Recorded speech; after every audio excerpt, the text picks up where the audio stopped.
Isabella Davis is a project manager and research associate at Nutrition Business Advisors. She received a bachelor's degree in nutritional sciences from the University of California, Berkeley. After exploring the clinical and academic fields in nutrition, returned to her roots in marketing. Isabella has always had a passion for content creation and has had experience with editing videos, designing ebooks, and writing posts.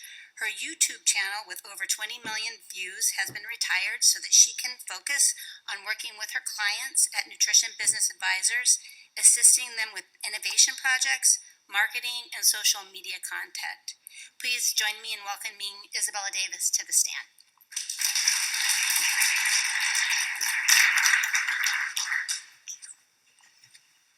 Test, test. Hello, can you hear me? Okay, okay. Great. All right, so I know I'm not the guy that you see up on the screen, but if you've been in this industry for a little while, you probably recognize his face. Not to start the talk off on a weird note, but Tom had a pretty tough battle with COVID in the last 2 weeks and is recovering now. He's huffing and nebulizing vitamin C and doing better and better every single day. But luckily, he's got an entire team at Nutrition Business Advisors, and I'm very honored to be on that team and super, super honored to be here filling in for him today at CRN, which has been so wonderful. And thank you guys for staying till the last session. Today I'm going to be talking about personalized nutrition. And I'm assuming that if you stayed for the last session, this is an important topic for you. I know there are a lot of stakeholders and people interested in personalized nutrition in this room. So, where we are today in 2021, Tom had hoped that personalized medicine and personalized nutrition would have completely shifted the paradigm of our healthcare system at this point. Fast forward, in reality, we're not quite there yet. However, we've made some progress, and today I'm going to be talking about what is personalized nutrition, what is that definition, because when I was Tom's new employee a few years ago, he asked me, he said, you know a lot about nutrition and you're smart, and I want you to be my person that keeps track of the personalized nutrition industry. And I'm like, that sounds really broad. What is personalized nutrition? Because there are many brands and many enabling technologies that could fit under that umbrella. So we have to have a more narrow scope.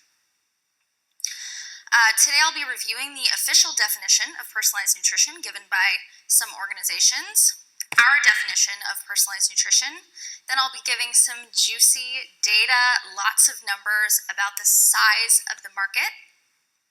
And I'll be talking about some recent news, mergers and acquisitions in the space. So, personalized nutrition yesterday started off with a story about how to customize a diet or a lifestyle plan to you. Before we had apps on our phones, this really could only be done in person with a trainer, a coach, or a dietitian. But now, we have a spectrum of options for how we can get personalized recommendations on our diet, our lifestyle, and supplements. However, none of them are cheap enough, easy enough, or accurate enough. How many of you in here wear an Apple Watch, or a Whoop, or an Oura Ring? So imagine that device on your hand or on your wrist will, in the future, be able to measure your nutrient status in real time. The ultimate feedback loop, real-time data, and provide personalized, in-the-moment recommendations for diet, exercise, and supplements. I'm not going to be the person that invents that, but as Sunil Gupta said, we need to collaborate with each other, so I'm happy to bounce ideas back and forth with you if you have an idea for how to do that.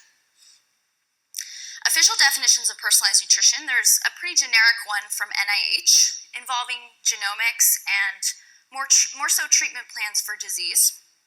But more in our industry on the supplement side, we have my favorite one's the definition from the ANA, American Nutrition Association, which is in the practitioner space. So again, still more focused on disease and treatment plans. But what these definitions have in common is behavior change. And that's a topic that I'll be touching on later. So, sizing this market is really complicated. When I was tasked to keep track of all the companies, I said, we have to have a clean way to chop them up because they all have really different business models. And usually when you put a size on a market, you're compiling a bunch of companies that have similar profit formulas and similar business models. And you get the top companies, publicly available revenue information, use the 80-20 rule, drill down to the size of the entire market. But the problem is that in personalized nutrition, which is still being vaguely defined, we are looking at companies that have completely different profit formulas, completely different business models, and actually completely different fundamental beliefs about how data should be collected and how supplements should be personalized. NBJ published for the second year in a row their Personalized Nutrition Special Report, which is a spin on their usual supplement business report that everyone knows and loves. I'm going to talk a little bit about the methodology behind how we drill down to the size of this market because although it's not perfect, it's still a work in progress. It's important that I share the research with you. So we start by looking at the personalized nutrition universe. Super broad. On the outside, we have companies that are giving data about your general health, providing recommendations and providing insights about how maybe your genes, your microbiome, anything that you can give them, any data that you can give them, it may be affecting your overall health. Then we have companies a little bit more closer to our industry giving recommendations about diet and nutrition. And finally, in that center circle, that is our sweet spot. That is what NBJ is trying to size, which are the companies that are selling supplements based on some kind of diagnostic.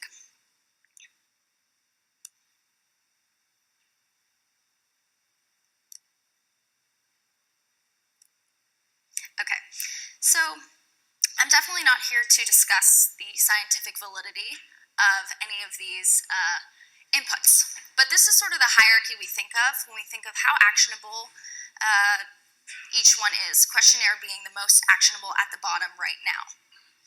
Questionnaires, like the 5-minute survey that you take to get your care of vitamins, that is how people are entering this space right now, consumers and companies alike. It has the lowest barriers to entry, so that's why it's at the bottom here. And you guys will get these slides after, so don't worry. So like I said, we're looking at companies with different business models. We have to chop them up some way, cleanly.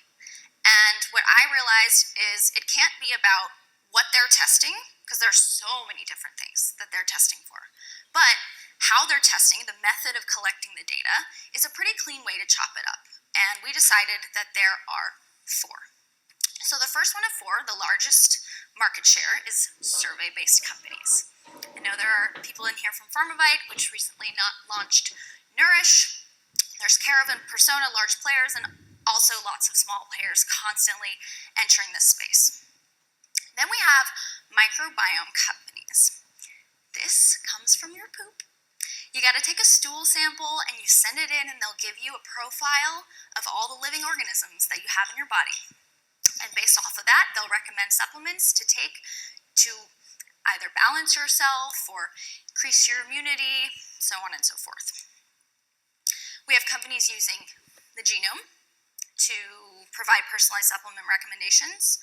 And finally, we have companies using biomarkers. Don't get caught up in the word biomarker. It really just means testing a level of a molecule in your body via a bodily fluid, such as blood or urine. So let's get into that juicy data.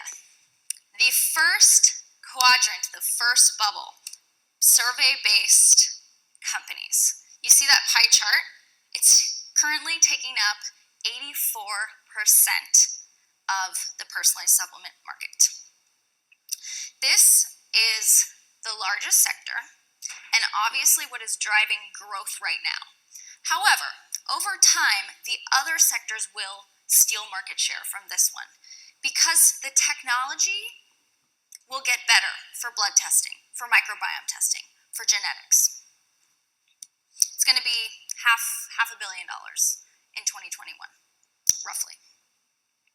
For microbiome-based supplement companies, although this is pretty small right now, it has the potential to grow a lot. And I think the reason why it's the second largest is probably because of the buzz around probiotics and prebiotics right now.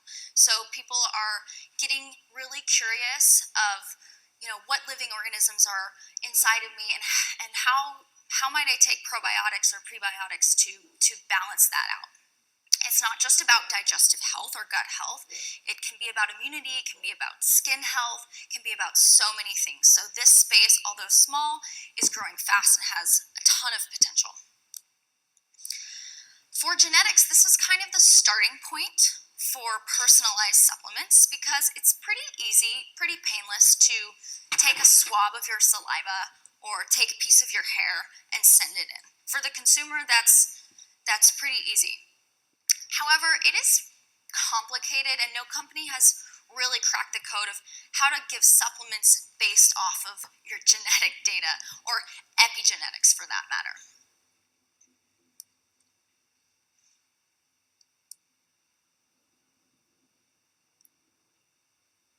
Finally, biomarker testing, currently being the smallest slice of the pie. Remember, biomarker testing is your testing of the levels of a certain molecule in your body. That could be a vitamin, a mineral, it could be an inflammation marker. All of the testing models, out of all of them, this one probably has the greatest potential to create that optimized, in-the-moment nutrition plan. More than genetic, more than microbiome. Why? Because it is the most direct. It is measuring a level of something directly, and right now, it's messy. It's painful. Have you ever done Bayes or Let's Get Checked at home blood test? Someone told me that they had a scar from Bayes still on their arm. And if you're not doing it correctly, it can be dangerous. However, take it as a homework assignment to study the graph on the right. It looks like the growth line is trending down on all of these, but especially this one, it's actually staying in triple-digit growth over the next 3 to 4 years. As far as the eye can see, really. Because we expect that the technology will get better and better.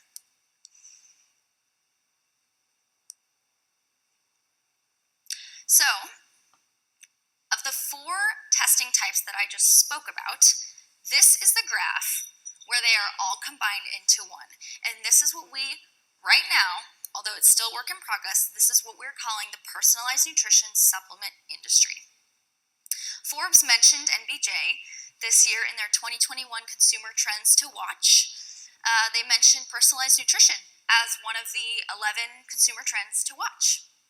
They also gave NBJ a specific shout out, mentioned the growth rate of 35% in 2020, and the growth rate is actually going to be around 60% this year. So with that, I want to stop for a minute. Nobody else did this during their presentation, so I hope it's okay. But if anyone has any burning questions, I know I've shared a lot of complex data. So before I get into the players, the M&As, if anyone does have any burning questions, you can just shout it out at me or raise your hand. No? Everything making sense so far? Okay. I'm not going to spend too much time on this slide because you're going to get a take home of this, but DSM is always on a shopping spree in personalized nutrition. Their venture group has been involved in a lot of investments, important acquisitions, and important launches in this space. We also have 2 big players being Nestle and Bayer Healthcare, Nestle acquiring Persona, and Bayer acquiring Care of. Recent funding rounds in the space, some of these are in adjacent sectors, such as Proven being a skincare company, Seed not necessarily being personalized, but still in kind of that tailored, specialized nutrition supplement space.